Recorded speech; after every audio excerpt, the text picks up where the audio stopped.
Hi guys, welcome back. Let's learn how to fix iPhone home screen widgets not working problem. If your iPhone home screen widgets aren't updating, not loading data, or simply not showing up correctly, don't worry at all. This is a common issue and can usually be fixed with a few quick steps. That said, let's get started.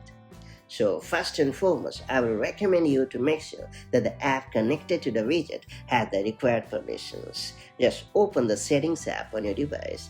Then you have to scroll down a bit and choose the Privacy and Security option. Then you have to confirm location, notifications, or other permission settings if the widgets depends on them.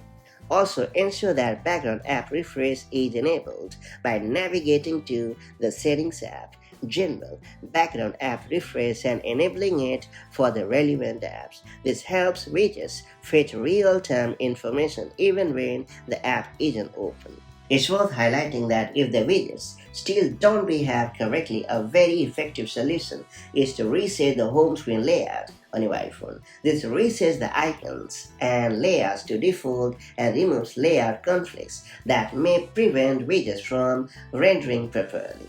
Just open the Settings app on your iPhone. After that, choose General.